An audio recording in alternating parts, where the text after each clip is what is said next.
नमस्कार दोस्तों, स्वागत है आपका आपके अपने YouTube चैनल में। एंड गाइस, आज जो है लास्ट वीडियो जियोग्राफी पोर्शन की हम लेकर आए हैं आपके पास, जिसमें हमारे पास जो टर्म्स हैं, 3 टर्म्स आज डिस्कस करेंगे। फर्स्ट इज सॉइल, यानी कितने टाइप की मिट्टियां जो है हिमाचल प्रदेश में पाई जाती है। सेकंड होगा प्राकृतिक आपदाएं। एंड थर्ड जो हमारे पास होगा वो होगा मौसम, कि किस तरह का मौसम जो है हिमाचल में पाया जाता है। तीनों छोटे छोटे टॉपिक्स हैं। बेसिकली क्वेश्चन आते नहीं एग्जाम में, बट हमारा फर्ज है पढ़ाना, क्योंकि हमें कुछ भी यहाँ पे नहीं छोड़ना है। ओके, इसलिए जो भी इंपॉर्टेंट टॉपिक्स थे यानी टर्म्स थी वो मैंने यहाँ पे लिख दी है। अब हम इनको आपके साथ डिटेल में स्टडी करेंगे। तो जो हिमाचल प्रदेश में सॉइल्स है, स्पेशली उनको 5 पार्ट में डिवाइड किया गया है। कौन कौन से 5 पार्ट? फर्स्ट इज निमन या निमन पहाड़ी मिट्टी हम कह सकते हैं, मध्य पहाड़ी मिट्टी, उच्च पहाड़ी मिट्टी, पर्वतीय पहाड़ी मिट्टी एंड शुष्क पहाड़ी मिट्टी। ओके, अगर इंडिया के बेस के ऊपर देखें तो हिमाचल में पर्वतीय मिट्टी पाई जाती है, बट अगर हिमाचल के अंदर चलें तो अब उसको भी 3 पार्ट्स में डिवाइड किया गया है। अब इनको जो डिवाइड किया गया है यह है सी लेवल से, कि इनकी हाइट कितनी है, हाइट के बेसिस के ऊपर। क्योंकि आपने देखा होगा जो आपके पास जगह होती है, हर जगह के ऊपर सॉइल डिफरेंट होती है। एल्टीट्यूड बढ़ने के साथ उसकी कैपेसिटी भी कम होती जाती है, जो उसकी उर्वरता है कितनी वो फर्टाइल रहेगी वो भी कम होती रहती है। तो इट मीन कोई ना कोई डिफरेंस तो उनमें है। ओके, तो फर्स्टली अगर हम बात करें इन सभी की, तो फर्स्टली हम चलते हैं निमन पहाड़ी मिट्टी के ऊपर। तो ये कहां पे होगी आपके पास? ये होगी आपके पास 1000 मीटर तक। ओके, जो सी लेवल से हिमाचल में 1000 मीटर, आपको पता है फर्स्ट एरिया कल हमने पढ़ा था 3 से लेकर 150 तक था। ओके, जो निमन था आपके पास सबसे नीचे वाला एरिया था। मैं यहाँ पे लिख देता हूं ताकि आपको इजी में हेल्प होगा। 1, सेकंड एंड थर्ड हमारे पास 3 थे। कौन कौन से? निमन जो आपके पास 350 से लेकर 1500 मीटर तक था। सेकंड आपके पास 1500 मीटर से लेकर 4500 मीटर तक था। एंड नेक्स्ट आपके पास 4500 से लेकर हमारे पास 7000 मीटर तक था। ओके, हो गया निमन, मध्य एंड उच्च। ओके, यानी जो हाईएस्ट है शिवालिक पर्वत श्रेणी, दैट इज कॉल्ड मैनाक पर्वत। एंड सेकंड जो आपके पास है इसे मौलाक पर्वत के नाम से जाना जाता है। एंड थर्ड हो गया आपके पास। ओके, सो ये वाले एरिया नीचे वाले एरिया थे। अब आप इजीली में अंडरस्टैंड कर पाओगे इसमें कौन कौन से एरिया आएंगे। जो निमन पहाड़ी मिट्टी है आपके पास, जो सिरमौर हो गया उसके नीचे वाले एरिया, जो आपके पास मंडी हो गया उसके भी नीचे वाले एरियाज, एंड जो आपके पास हमीरपुर, सोलन एंड उन्ना हो गया उसके भी, यानी वो सारे से नीचे वाले एरिया। क्योंकि ये 1500 तक चलता है। ओके, इसकी हाइट 1500 तक है, बट ये जो आपके पास 1000 तक है। तो इससे जो नीचे नीचे वाले एरिया होंगे वो इसमें सारे के सारे प्रेजेंट होंगे आपके पास। इसमें आपके पास कार्बन और नाइट्रोजन की जो रेशियो होती है वो 10:1 होती है। यानी अगर नाइट्रोजन जो है 1 होगी वहां पे, तो जो आपके पास कार्बन है वो 10 वहां पे प्रेजेंट होगा। एंड ये मिट्टी जो आपके पास चिकनी एंड पथरीली मिट्टी होती है एकदम। एंड इसमें सबसे ज्यादा क्या पैदा होता है आपके पास? धान, मक्की, गन्ना, नींबू, अदरक, आम। अब क्वेश्चन देखिए किस तरह से एग्जाम में आता है कि सबसे ज्यादा अदरक कहां पे पैदा होता है। तो आप देख सकते हैं कि सबसे ज्यादा अदरक जो है निमन पहाड़ी मिट्टी में पैदा हो रहा है। और निमन पहाड़ी मिट्टी कहां पे मिलती है? एकदम ग्राउंड वाले एरियाज में, जो कि 1000 मीटर तक होंगे। इट मीन आपको पता है सिरमौर में सबसे ज्यादा अदरक पैदा होता है। ओके, तो इस तरह से आप इजी वे में इसको अंडरस्टैंड कर पाओगे कि सबसे ज्यादा अदरक कहां पे हो रहा है आपके पास?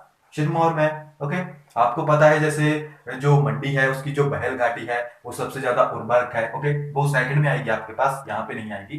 ओके, वहां पे वो सब यानी सबसे फर्टाइल वैली है। तो इस तरह से आप यहाँ से क्वेश्चन निकाल सकते हैं। ओके, नेक्स्ट हमारे पास मध्य पहाड़ी मिट्टी। तो ये आपके पास 1500 तक चलती है, 1500 तक। आज निमन में ही रही है। तो निमन में कौन से एरिया आएंगे? जो कि आपके पास निमन हिमालय के उच्च वाले एरिया है। जैसे आपके पास पहले हमने क्या देखा, सिरमौर के नीचे वाले एरिया। अब सिरमौर के थोड़े से ऊपर वाले एरियाज हो गए, हमीरपुर हो गया, उन्ना हो गया, आपके पास बिलासपुर, वहां के ऊपर वाले एरियाज आएंगे।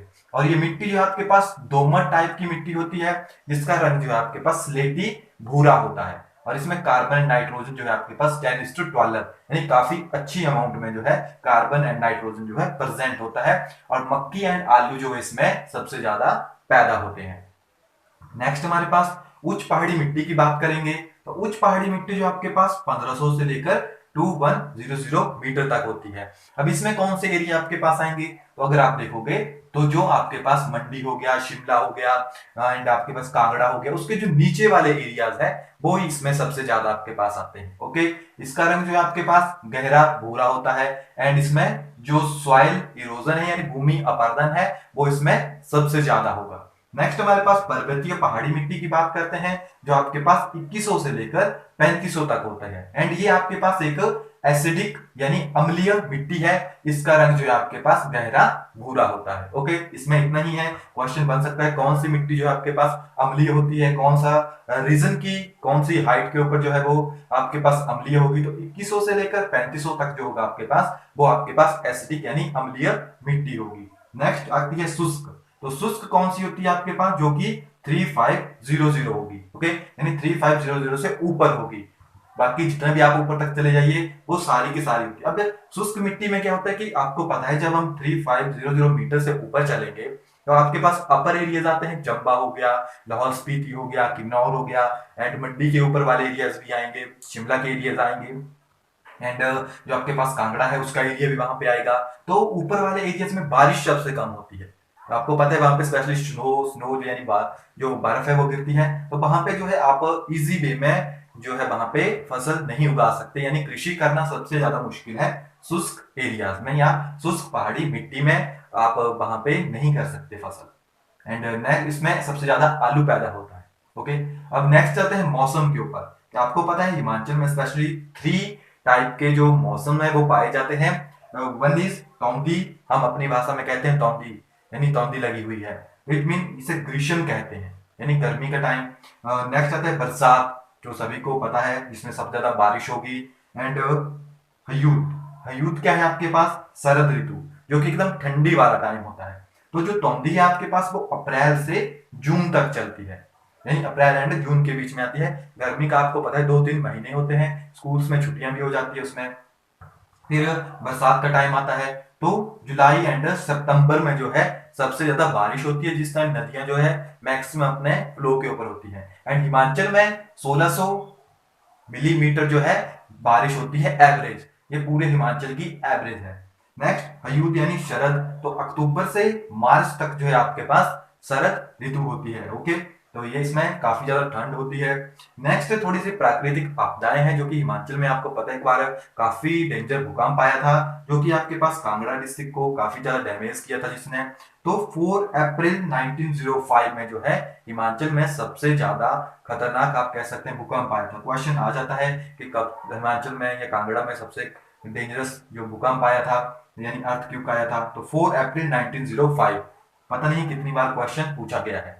हिमाचल में और प्राकृतिक आपदाएं हैं, 2 है, बादल फटना और बाढ़ आना। बादल फटना स्पेशली जो हाईएस्ट एरिया होते हैं, आपने सुना होगा स्पेशली कुल्लू या आपके पास मंडी, तो इतना ज्यादा हाइट के ऊपर नहीं है, फिर भी वहां पे भी सम टाइम हो जाता है। बट स्पेशली कुल्लू डिस्ट्रिक्ट में ये सबसे ज्यादा पाया जाता है, क्योंकि उससे ऊपर वाले एरियाज में स्पेशली स्नोफॉल होती है। स्पेशली कुल्लू में जो है बादल फटने वाली जो घटनाएं आपने सुनी होगी, तो ये वहीं पे होती है। ओके, अचानक जो है पूरा का पूरा पानी एक साथ आ जाता है। नेक्स्ट बाढ़, तो बाढ़ स्पेशली आपके पास बरसात में ही आएगी, जब सबसे ज्यादा बारिश होती है, तो उसकी वजह से क्या होता है कि नदियां अपने उफान के ऊपर आ जाती है और वो छोटे छोटे नाले होते हैं वो भी अपने प्रॉपर उफान के ऊपर होते हैं, तो वो काफी ज्यादा डैमेज करते हैं। ओके, तो इतना ही था बेसिक सा, यहाँ पे हमारा जियोग्राफिकल पोर्शन कंप्लीट होता है। सो आई होप कि आपको वीडियोस अच्छी लगी होगी एंड मिलते हैं नेक्स्ट वीडियो में। अब इसके बाद हम या तो जो हमारी हिस्ट्रिकल पोर्शन है उसको कवर करेंगे या इकोनॉमिकल या पॉलिटिकल। अब इसके बाद आपको पता लग जाएगा कौन सी वीडियो आपके लिए अवेलेबल होती है। सो मिलते हैं नेक्स्ट वीडियो में, तब तक के लिए thank you, have a nice day.